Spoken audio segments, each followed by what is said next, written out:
Bienvenido a la ruta del libro, donde puedes llegar a todos tus libros favoritos. Recuerda darle like y activar la campanita para que no te pierdas ningún capítulo. El Resplandor, primera parte, capítulo 2, Stephen King, audiolibro. Al mirar por la ventana de la cocina lo vio sentado en el borde de la acera, sin jugar con los camiones ni el vagón, ni siquiera con el planeador de madera de balsa que tanto le había divertido durante toda la semana anterior, desde que Jack se lo llevó. Simplemente estaba ahí sentado, esperando que apareciera el descolorido Volkswagen, con los codos apoyados en las piernas para sostenerse el mentón con ambas manos, un chiquillo de 5 años que esperaba a su padre. De pronto Wendy se sintió mal, casi a punto de llorar.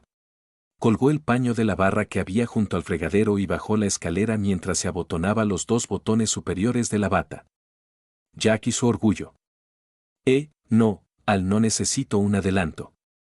Voy tirando por ahora. Las paredes del pasillo estaban llenas de rayaduras, de marcas de tiza y de lápices, de pintura.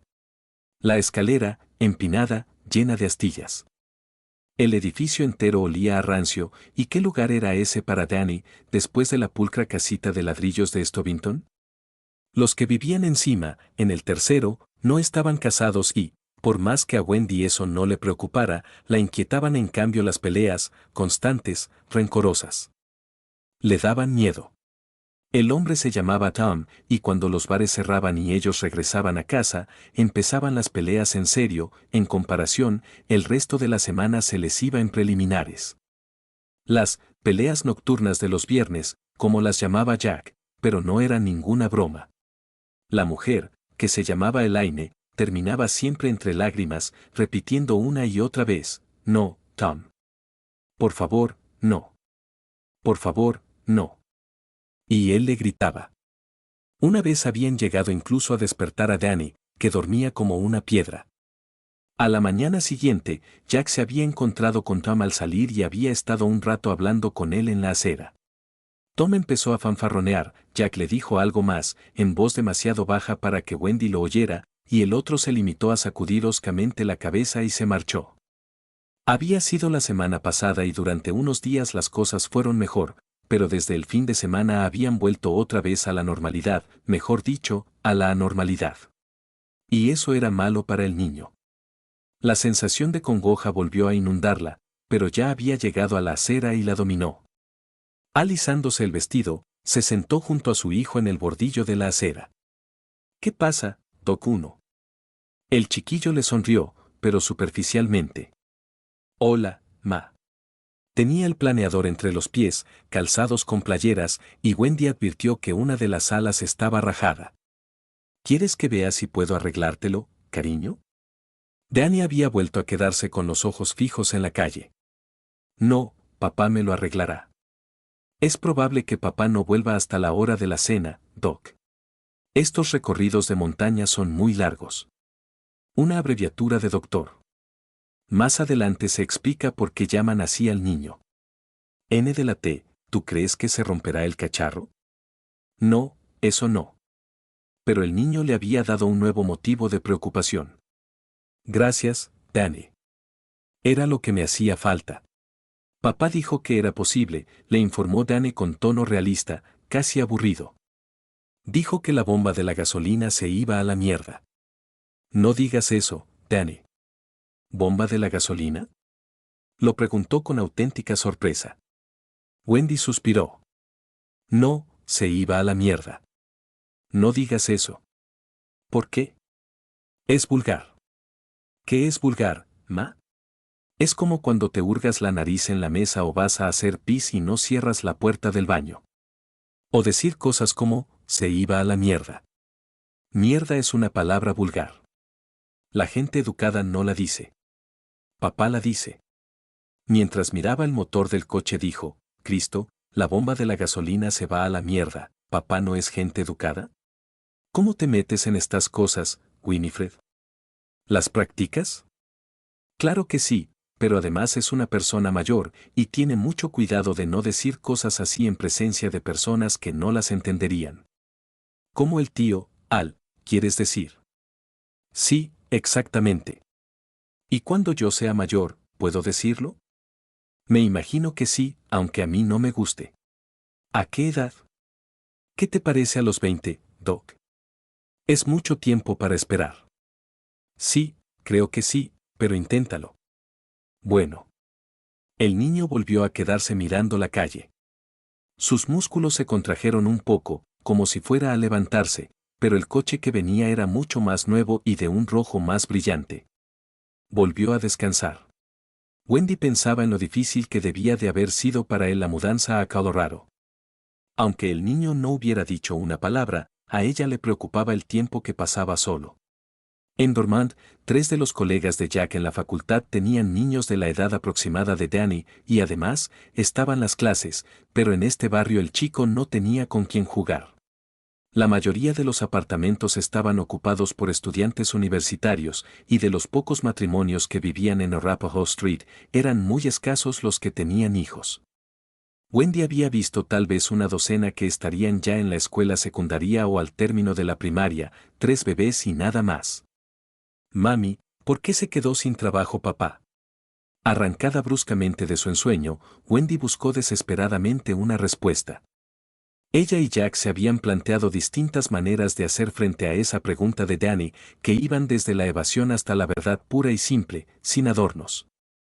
Pero el pequeño jamás había hecho la pregunta. Y se la hacía ahora, justamente cuando ella estaba deprimida y menos preparada que nunca para recibirla. El niño la miraba, leyendo tal vez la confusión en su rostro y formándose sus propias ideas sobre el asunto.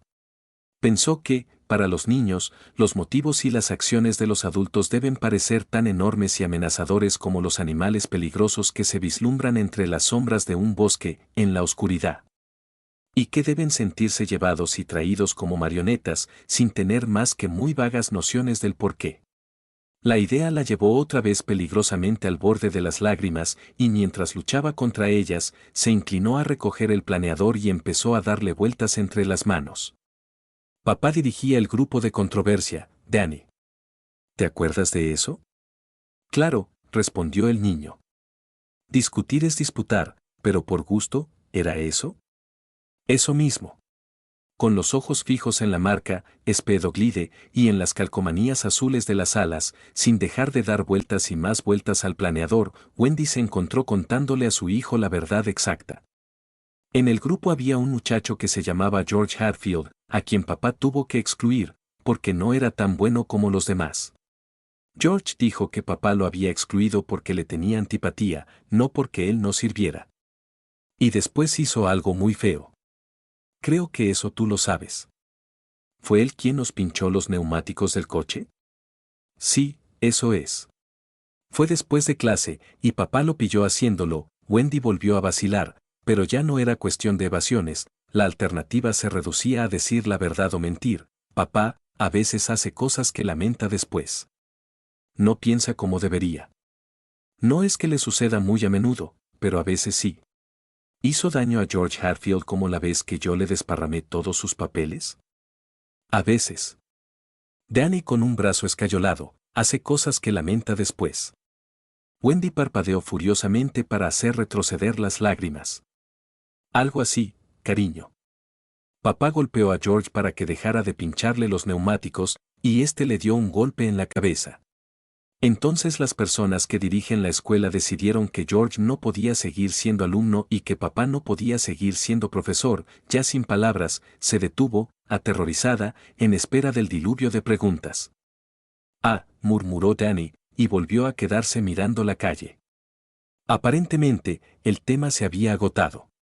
Ojalá ella pudiera darlo tan fácilmente por terminado. Se levantó. Voy arriba a preparar una taza de té, cariño. ¿Quieres un par de galletas y un vaso de leche? Prefiero esperar a papá. No creo que llegue a casa mucho antes de las 5. Tal vez venga temprano. Tal vez, coincidió Wendy.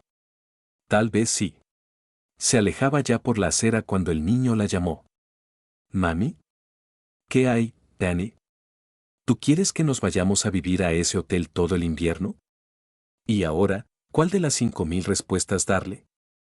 ¿La que había sentido ayer, o anoche, o esta mañana? Todas eran diferentes, abarcaban todo el espectro, desde el rosado más feliz a un negro mortal. Si eso es lo que papá quiere, yo estoy de acuerdo, hizo una pausa. ¿Y tú? Supongo que sí, contestó finalmente el niño. Aunque no hay mucha gente con quien jugar allí. ¿Echas de menos a tus amigos, no es eso? A veces echo de menos a Scott y a Andy. Y casi a ninguno más. Wendy volvió junto a su hijo para besarlo, y le alborotó el pelo rubio que empezaba a perder la sedosidad de la infancia. Era un muchachito muy solemne, y en ocasiones Wendy se preguntaba cómo se las arreglaba para sobrevivir teniéndolos a ella y a Jack como padres. Con tantas esperanzas como habían empezado, para verse reducidos a ese sórdido edificio de apartamentos en una ciudad que no conocían. La imagen de Dan escayolado volvió a alzarse ante ella. En el servicio de colocaciones de Dios, alguien se había equivocado, y a veces Wendy temía que fuera un error que jamás se podría rectificar y que tendría que pagar el más inocente de todos. Abrazó fuertemente al niño y le dijo, «Cuida de no bajarte a la calle, Doc». «Sí, mami». Wendy volvió a subir, entró en la cocina y puso a calentar el agua para el té. Dejó un par de galletas en un plato, por si Danny decidía subir mientras ella estaba recostada.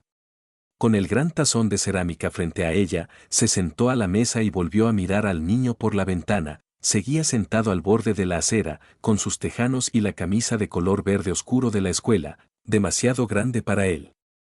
El planeador estaba caído a su lado. Las lágrimas que le habían amenazado durante todo el día la invadieron súbitamente y Wendy, envuelta en el vapor rizado y fragante de la tetera, estalló en llanto. Llanto de dolor y pérdida por el pasado, de terror ante el futuro.